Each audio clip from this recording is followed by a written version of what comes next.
sudah menjadi ketetapan Allah Subhanahu wa taala, sudah menjadi keputusan Allah Subhanahu wa taala bahwa sesungguhnya kebahagiaan manusia, kesuksesan manusia, kejayaan manusia Allah Subhanahu wa taala letakkan di dalam amal-amal agama yang sempurna sebagaimana yang dicontohkan oleh baginda Rasulullah Muhammad sallallahu alaihi wasallam. Assalamualaikum warahmatullahi wabarakatuh. Alhamdulillahirrabbilalamin. Wassalatu wassalamu ala rasulil karim, amma ba'd. Sahabat kaum muslimin rahimakumullah, kita ngopi lagi, ngobrol perkara iman. Kali ini kita kembali akan berkisah, yaitu ada seorang pemuda, yang mana pemuda ini adalah pemuda yang miskin, dan kemiskinannya ini dia hanya memiliki pakaian yang dipakainya saja, yang mana pakaiannya juga ini sudah compang-camping, sudah robek-robek ya. Sehingga dengan kemiskinan pemuda ini selalu diejek-ejek sama teman-temannya, selalu diejek-ejek, sehingga pemuda ini putus asa. Sampai pemuda ini sudah capek hidup menjadi seorang yang miskin. Maka pemuda ini karena putus asa, dia memutuskan untuk bunuh diri. Kemudian pergilah dia naik ke sebuah bukit. Kemudian sesampainya di puncak bukit, maka dia mengguling-gulingkan dirinya, menjatuhkan dirinya sampai ke bawah. Ternyata apa yang terjadi setelah dia menjatuhkan dirinya sampai ke bawah, ke dasar, ternyata dia tidak meninggal dunia. Dia tidak meninggal dunia, padahal dia mau bunuh diri nih. Maka kembali lagi dia naik ke atas, ke puncak bukit. Kemudian menjatuhkan lagi kembali dirinya sampai ke bawah, ternyata belum meninggal juga. Jadi dia gagal bunuh diri. Sampai dia mencoba lagi naik lagi ke atas, ke bukit sampai yang ketiga kalinya. Kemudian menjatuhkan lagi dirinya sampai ke bawah, ternyata tidak mati-mati juga. Maka Allah Subhanahu wa taala mengutus daripada malaikat pencabut nyawa, malaikat Israel pencabut nyawa, untuk menemui si pemuda ini.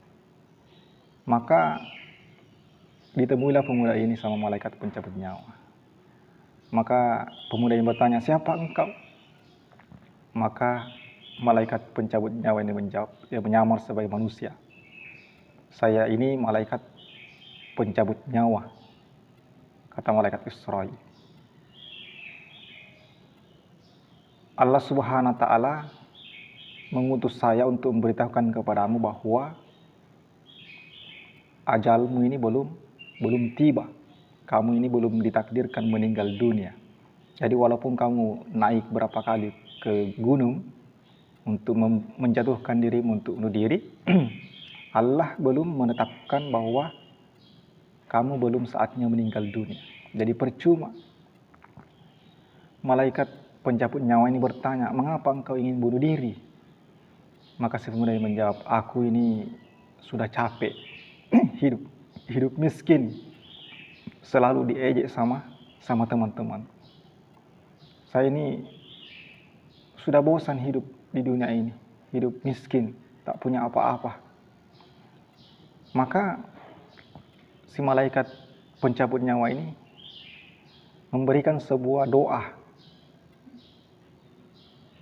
Malaikat mengatakan, "Baiklah, saya akan memberikan kamu sebuah doa, yang mana dengan doa ini kamu bisa menyembuhkan daripada orang yang sakit."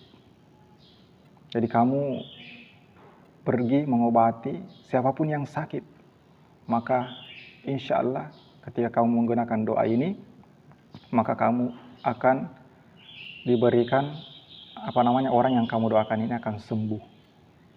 Tapi dengan syarat, kalau kamu datang kepada seseorang yang sakit, kemudian aku berada di kakinya, bukan di kepalanya, maka kamu obati. Karena itu belum ajalnya, itu masih ditakdirkan sembuh. Jadi ingat, karena setiap ada orang yang sakit, itu saya ada di situ. Jadi perhatikan kalau saya duduk di kakinya, yang penting bukan di sisi kepalanya, maka kamu obati dia, maka insya Allah dia akan sembuh. Tapi kalau kamu datang ke orang yang sakit itu, dan saya berada di situ duduk di kepalanya, jangan kamu obati. Karena itu sudah ajalnya, sudah saatnya meninggal dunia. Maka si pemuda ini sepakat berjanji, dia tidak akan ingkar janji dengan apa yang diberitahukan sama malaikat pencabut nyawa ini. Maka berpisahlah, singkat cerita berpisahlah berdua. Kemudian si pemuda ini kelilinglah mencari orang-orang yang sakit untuk diobati. Maka ketemulah orang yang sakit yang pertama. Maka dia melihat, malaikat pencabut nyawa duduk di kakinya. Berarti belum ajalnya, maka saya akan obati. Maka diobatilah orang yang sakit ini. Dengan izin Allah, maka sembuhlah daripada orang yang sakit ini. Datang lagi di orang berikutnya, dilihat lagi, malaikat pencabut nyawa masih duduk di sebelah kakinya. Berarti ini masih bisa diobati. Maka diobati lagi, sembuh. Akhirnya si pemuda ini terkenal di mana-mana mampu mengobati daripada orang-orang yang sakit. Sehingga dari situlah, dari pekerjaannya mengobati orang-orang sakit ini, diberikan upah. Sampai si pemuda ini akhirnya tidak miskin lagi karena sudah ada penghasilan, yaitu dari berobat, mengobati orang-orang yang sakit. Namun ada suatu ketika yang sakit ini adalah pacarnya, orang yang paling dicintainya yang sakit ini. Maka dia segera ke sana untuk mengobati daripada pacarnya, orang yang paling dicintainya. Setelah sampai di rumah pacarnya ini, dia melihat pacarnya terbaring. Tapi apa yang dia lihat, ternyata si malaikat pencabut nyawa ini duduk di kepalanya. Nah, di sini dia kaget. Wah, berarti sudah ajalnya pacar saya ini, karena malaikat ini bukan duduk di sebelah kakinya, tapi malaikat ini duduk di kepalanya. Wah, tidak bisa saya obati ini. Tapi karena pemuda ini sangat mencintai daripada kekasihnya, dia tidak mau kekasihnya meninggal dunia, maka dia ini nekat mengobati daripada pacarnya ini. Jadi dia ini ingkar janji dengan si malaikat pencabut nyawa ini. Dan tetap dia mengobati. Setelah diobati ternyata sembuh. Jadi dia ini ingkar janji. Malaikat sudah duduk di kepalanya, dia tetap mengobatinya. Akhirnya dengan izin Allah sembuh daripada si pacarnya, dia gembira. Kemudian pulanglah si pemuda ini, di tengah jalan dicegat sama malaikat pencabut nyawa. Malaikat pencabut nyawa bertanya, kamu ini ingkar janji. Saya sudah katakan, kalau saya sudah duduk di kepalanya jangan kau obati, tapi kenapa kamu obati orang itu? Maka dia minta maaf, saya minta maaf. Yang sakit itu orang yang paling saya cintai. Jadi kalau sudah cinta sama seseorang ini, apapun yang dilakukan, ini bahayanya ini cinta ini. Apalagi kalau cinta buta, dia melabrak apa saja, tidak pandang ini halal, ini haram, ini boleh, ini tidak. Nah, beginilah yang dialami oleh pemuda ini. Dia ini jatuh cinta, sangat mencintai, terjebak dalam cinta buta, sehingga dia rela melanggar daripada janjinya. Maka malaikat pencabut nyawa ini mengatakan, kamu ini ingkar janji. Tapi dia selalu minta maaf. Maka apa yang terjadi? Kata malaikat ini, kalau begitu hari ini tetap ada yang meninggal dunia, yaitu kamu harus menggantikannya. Kamu yang harus aku cabut nyawa. Akhirnya yang terjadi, dicabutlah nyawa daripada pemuda ini. Akhirnya dia meninggal dunia. Masya Allah. Sahabat kaum muslimin rahimakumullah. Jadi kira-kira apa kisah yang bisa kita ambil daripada kisah ini? Apa pelajaran yang bisa kita ambil daripada kisah ini? Yaitu yang pertama, bahwa kita ini dilarang berputus asa dalam kehidupan dunia ini.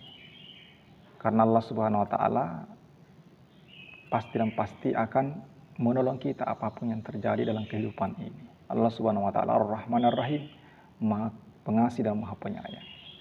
Yang kedua, kita ini tidak boleh membunuh diri. Karena membunuh diri ini adalah perbuatan yang keji, perbuatan yang haram yang dilarang oleh Allah Subhanahu wa taala.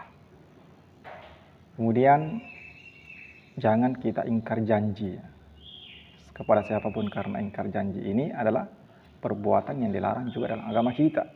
Orang-orang yang selalu ingkar janji ini disebut sebagai orang munafik. Orang munafik ini tempatnya di dalam dasar-dasar neraka, nauzubillah. Jadi ciri-ciri, salah satu ciri orang yang ingkar janji, orang munafik adalah orang yang selalu ingkar janji. Sahabat kaum muslimin rahimakumullah, itulah kisah yang sempat kita dengarkan. Mudah-mudahan ada manfaatnya dan semoga kita bisa mengambil pelajaran darinya. Demikian, subhanallah bihamdika, asyhadu an la ilaha illa anta, astaghfiruka wa atubu ilaik. Assalamualaikum warahmatullahi wabarakatuh.